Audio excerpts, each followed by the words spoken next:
নমস্কার বন্ধুরা, আমার চ্যানেল ভিলেজ গার্ল জি কুকিংয়ে আপনাদের স্বাগত জানাই।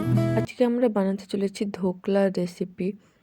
একদম নরম সফট দোকানের মতো স্পঞ্জি ধোকলা কিভাবে বানাবেন সেটাই আমরা আজকে দেখে নেব। ধোকলা বানানোর জন্য প্রথমেই আমি নিয়ে নিচ্ছি 1 বাটি বেসন, নিচ্ছি 1 চামচের একটু কম লবণ, হলুদ গুঁড়ো, 2 চামচ চিনি। এই সমস্ত কিছু খুব ভালোভাবে মিশিয়ে নিচ্ছি। যেই বাটিতে মেপে বেসন নিয়েছিলাম সেই বাটির 1 বাটি জল নিয়ে নিয়েছি, সেটাকেই অল্প অল্প করে এর সাথে মিশিয়ে দেব। খুব ভালোভাবে এটাকে মিশিয়ে নিতে হবে যেন এর মধ্যে কোনো দোলাভাব না থাকে। আমি একটা হুইস্কের সাহায্যে খুব ভালোভাবে এটাকে মিশিয়ে নিচ্ছি। এটা আমার মেশানো হয়ে গেছে। এখন এটাকে চাপা দিয়ে রেখে দেবো 10 মিনিটের জন্য। এখন আমি এরকম একটা ডিশ নিয়ে নিয়েছি, আপনারা যে কোনো মোল্ড নিয়ে নিতে পারেন। এতে এখন তেল দিয়ে দিলাম। এতে খুব ভালোভাবে তেলটাকে ব্রাশ করে দিতে হবে। 10 মিনিট পর আমরা ঢাকনাটা খুলে দিচ্ছি। এখন এর মধ্যে একটা ইনোর প্যাকেট দিয়ে দেব।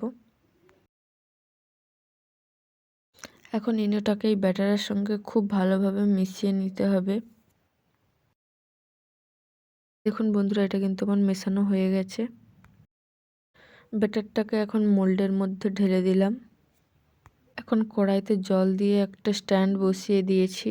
এর মধ্যে এখন এই ব্যাটারের ট্রেটা দিয়ে দেব। এখন ওর উপর ঢাকনা চাপা দিয়ে এটাকে হতে দেব প্রায় 20 থেকে 25 মিনিটের জন্য। এখন আমি একটি সসপ্যানে তেল গরম করে নিয়েছি। এর মধ্যে দিয়ে দেব কালো সর্ষে, ক্যারি পাতা, দুটো কাঁচা লঙ্কা, অল্প একটু ভেজে নেব। এখন এর মধ্যে জল অ্যাড করে দিচ্ছি। দিয়ে দিচ্ছি 5 চামচ চিনি। এই সমস্ত কিছু খুব ভালোভাবে মিশিয়ে নেব এবং অপেক্ষা করব চিনিটা গলে যাওয়া পর্যন্ত। এরপর এর মধ্যে লেবুর রস দিয়ে দেব। এই সমস্ত কিছুকে একবার ভালোভাবে মিশিয়ে নিলে তৈরি আমাদের চিনির শিরা। 20 থেকে 25 মিনিট পর দেখুন বন্ধুরা, আমি এখন ঢাকনাটা খুলে দিচ্ছি। এখন একটা টুথপিক দিয়ে চেক করে নিচ্ছি। দেখুন বন্ধুরা, টুথপিকটা কিন্তু পরিষ্কার এসেছে। ধোকলা কিন্তু তৈরি হয়ে গেছে। এখন এটাকে একটা ছুরির সাহায্যে খুব ভালোভাবে ডিমোল্ড করে নেব। দেখুন বন্ধুরা, কত সুন্দর নরম সফট স্পঞ্জি ধোকলা আমাদের রেডি হয়ে গেছে। এখন এটাকে একটা ছুরির সাহায্যে পিস পিস করে কেটে নেব। আমি এখানে স্কোয়ার শেপে কেটে নিচ্ছি। আপনারা আপনাদের পছন্দ মতো যে কোনো শেপে কেটে নিতে পারেন। এখন এর মধ্যে চিনির শিরাটা ছড়িয়ে দিচ্ছি। খুব ভালোভাবে সমস্ত জায়গায় ছড়িয়ে দিতে হবে। বন্ধুরা দেখুন, এটা কিন্তু দেখেই বোঝা যাচ্ছে যে কতটা স্পঞ্জি হয়েছে।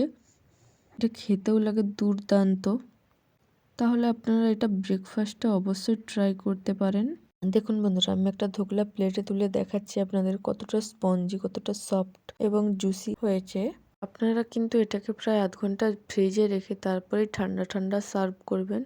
দেখুন বন্ধুরা, কতটা স্পঞ্জি হয়েছে। আপনাদের যদি এই ভিডিওটি ভালো লেগে থাকে তাহলে প্লিজ আমার চ্যানেলটি সাবস্ক্রাইব করে দেবেন এবং ভিডিওতে লাইক এবং কমেন্ট করে দেবেন।